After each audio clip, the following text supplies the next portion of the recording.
creating nonstop, perpetual war in the Middle East? Well, I'm going to make this interesting and disagree with everyone. Okay. I do not accept the premise, which probably isn't too much of a surprise, but nonetheless, I reject the premise that the whole point of the so-called war on terror or investing in the Mujahideen was to somehow fight terrorism or to make a better world.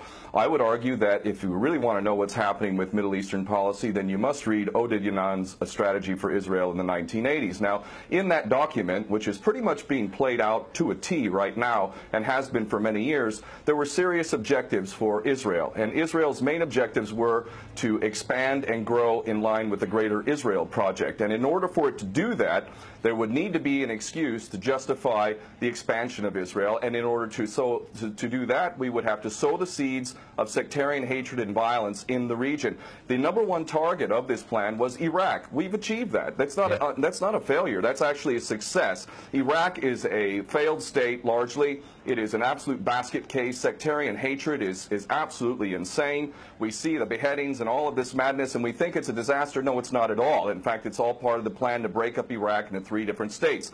When we look at Syria, we also find that the goal is once again the same thing: sow the seeds of sectarian hatred and basically turn that nation into a basket case.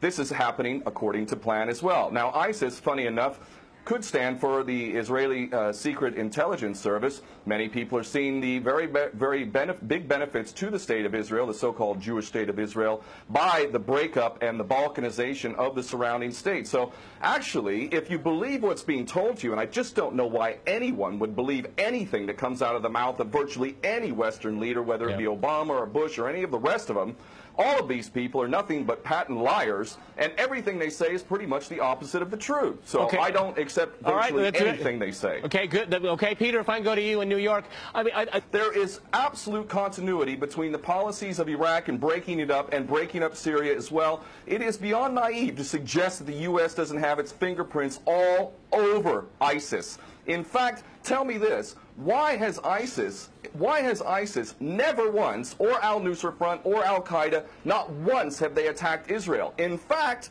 ISIS militants are getting medical attention in the Golan Heights and in Israel itself. What does that tell you?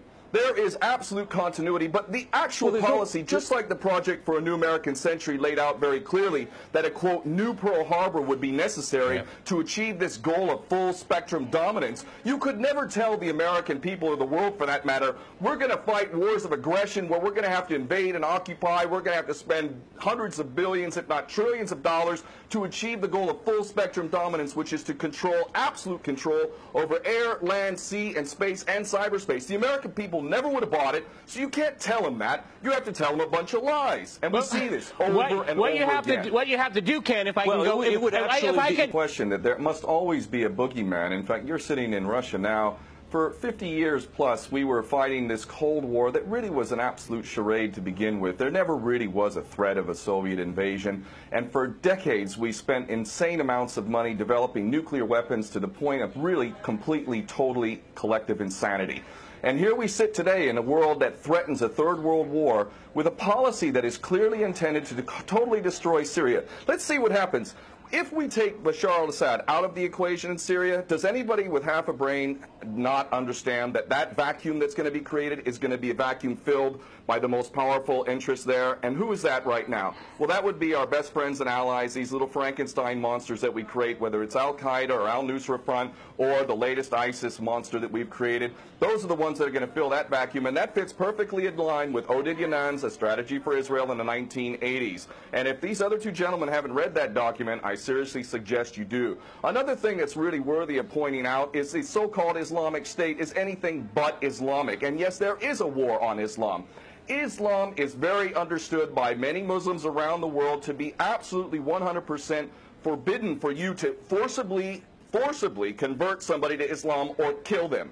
This is totally untrue. Back in the medieval times, when there was Muslim empires, it was an absolute understanding and policy amongst the Muslims who were in charge at that time that those who practiced whatever religion were allowed to continue practicing that religion, and they were not even forced to pay taxes into the Muslim empire itself. However, However, if people wanted to practice that religion, they would not be able to derive the benefits of the tax system and so on and so forth. The bottom line is no Muslim in their right mind would justify going in and literally executing men, women, and children simply because they don't convert to your religion. These people are not Islamic. They are creations of the monster, which is the empire of the United States and all its cohorts in Israel and England in particular. And this monster is purposely created to justify the continuing insanity of the never-ending war policy, which is really the core of America. And that is exactly why I renounced my U.S. citizenship. This madness cannot be considered anything but the major threat to the world.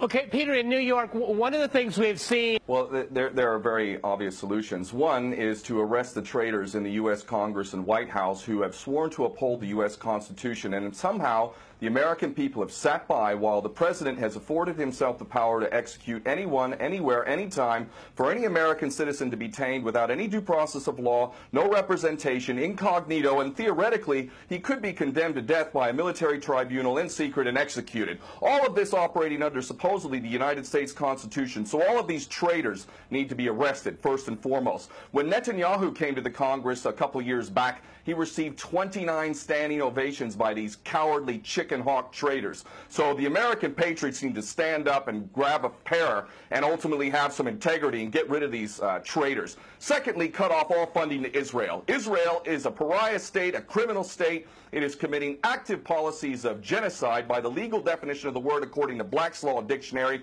That country needs to be cut off right now. All of their attention needs to turn inward. Stop your little empire endeavors and full spectrum dominance and all of this sort of madness. Start taking care of your infrastructure back home. Start taking care of the American citizens who have worked their whole lives and now find themselves wondering how they're going to keep a roof over their head. All of that is very obvious and very sensible. Or America can continue to decline into an absolute total pariah state, hated and resented around the world, and maybe bring the whole world into World War III. I would prefer that we do the former instead of the latter, but ultimately we need some serious change in government, and that means getting rid of these traitors.